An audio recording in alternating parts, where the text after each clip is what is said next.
What's up everybody and welcome back to the channel. In a video yesterday we looked at the first 5 of the 10 riddles that you need to solve for the Sphinx encounter in Dragon's Dogma 2. In this video today we are looking at the last 5, so let's go. So first things first, how do we actually get to the Sphinx so that we can tackle these last 5 riddles? The location that you're looking for is the Frontier Shrine, which sits to the left of the checkpoint rest town. Now you actually have 2 different ways of getting to this.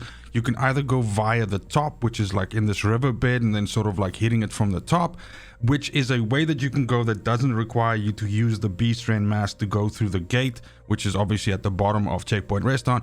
Or you can go via this gate and then essentially loop around the south and make your way up against the mountain all the way to the Frontier Shrine. Regardless of the approach you choose, you will see some combat. In fact, you will see a lot of combat.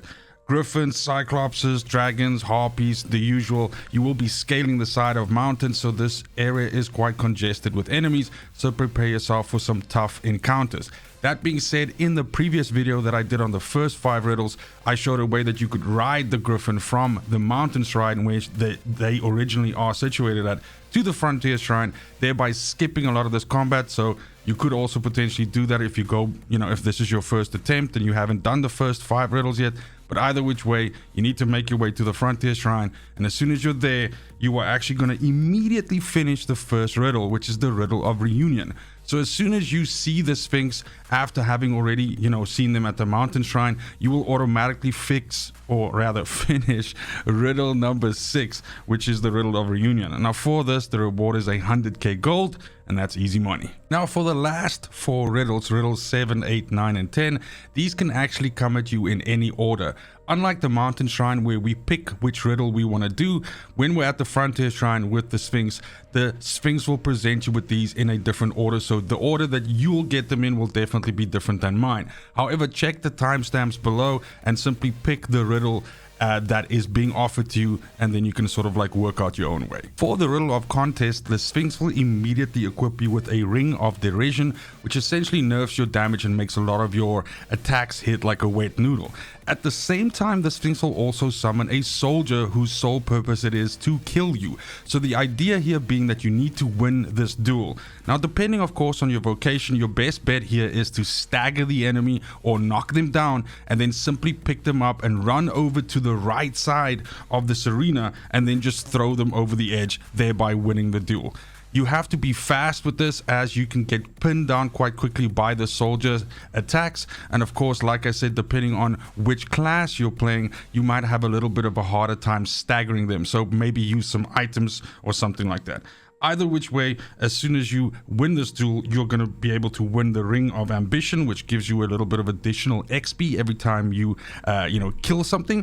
And at the same time, I also just want to remind you to just go back into your inventory and, of course, unequip the Ring of Derision, because this will not happen automatically. Otherwise, you're going to start noticing that you're dealing a whole lot less damage than you used to. For the Riddle of Futility, the Sphinx tasks you with taking an amphora, which is basically a giant urn, all the way to Bakbatal to a beast friend there named Moritz. Now the issue with this is this amphora is super fragile and will essentially break as soon as you just fart next to it. So you can game the system here a little bit, and instead of taking the Muhammad to the mountain, you can bring the mountain to Muhammad. So in this case, what you can do is you can simply drop down a port crystal and then travel all the way to Bakbatal. And then what you're looking for is this area up here called the Mural Byway, and you will find Moritz standing up against the wall here. So just run up to him and grab him, and with him in hand, use a fairy stone to go back to your port crystal, which is right next to the Sphinx. Then simply walk him up to the amphora and put him gently down next to the amphora, not on top of it, because that'll also break the shit. And if you have done this right, then basically the Sphinx will say thank you very much, and you will get an eternal bond, which is a gift item, a ring that you can give to an NPC. For the Riddle of Recollection, you will see that to the left of the Sphinx there are a bunch of statues. What the Sphinx wants you to do is put the number of statues in front of them of the amount of riddles that you have successfully solved. So this again will depend on how many riddles you've already done up until this point. Bear in mind that for the video that you're seeing in the background that's playing, I had done 8 riddles successfully, so thereby I was stacking 8 statues. But for you, this number might be different depending on whether you got the Riddle of Recollection as your, 7th riddle or something like that in front of the Sphinx. That being said, everybody starts this riddle with the bare minimum of 6 ones complete, because you'll have the 5 from the first shrine, and you'll have Riddle of Reunion, which you automatically complete as soon as you meet the Sphinx here in the second location. So however many additional riddles you've successfully completed since that 6 is the amount of statues that you put down in front of the Sphinx. And once you've done that, you will be successful and you will be rewarded with an unmaking arrow, which is essentially a one-shot kill item, and this will basically kill everything in the game, anything in the game rather, with one shot, but bearing in mind that it immediately saves your game. So obviously be sure that whatever you're shooting this at is something that you actually want to die. For the Riddle of Differentiation, the Sphinx will essentially show you the picture of a NPC. Now, this can be one of 2 different ones. The one that you're seeing on the screen right now is the one that was shown to me, and then there's a second version of this. Now, these 2 NPCs look exactly the same, except for one minor difference. One has a little bit wavy hair and the other one has straight hair. Now, depending on which one of the 2 that you were shown, you need to go fetch that NPC and bring them back to the Sphinx. In my case, I was shown the NPC with the wavy hair, and their name is actually Virgil. The NPC with the straight hair is called Dante. And so basically the location of these 2 are, if you're looking for Virgil, the wavy haired guy, he is on the Bakbatal side of the Checkpoint Rest Town gate. So you will need to go through the gate, and then you have that small little encampment just on the other side of the gate on the Bakbatal side, and you will find him either inside the inn there or walking around. It's quite easy to recognize him. And the same thing that we did with other NPCs is we simply run up to them, we grab them, and with them in our hands we hit a fairy stone and we port all the way back to the Sphinx and basically go plop them down in front of the Sphinx. Now, if you got the other NPC, so not the one that you saw in the footage right now, if you got Dante, Dante is on the Checkpoint Rest Town side. So if you are standing in the middle of Checkpoint Rest Town, you have the inn, and he usually walks around in front of the inn. So that's where you'll be able to find him. Same thing, grab him, port back, put him down in front of the Sphinx, and you're good to go. Either which way, as soon as you complete this, you will get the Whimsical Daydream, which is a trickster sensor, as a reward. As soon as you hit 10 out of 10 complete riddles, the Sphinx will try to leave by doing some dialogue and then essentially taking off and flying away.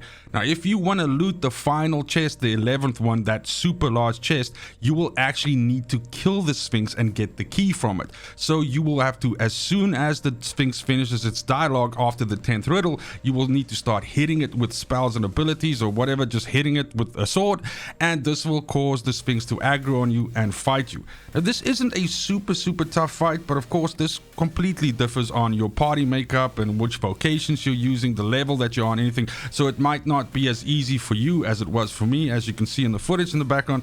You could also, for instance, use the unmaking arrow. I didn't in this case, but that's an option which will basically give you like a one-tap kill on the Sphinx. But either which way, finish the fight by winning and you will get the key of Sagacity. I think I'm saying that wrong, but it is what it is. Saga City, something like that. Man, you'll get the damn key.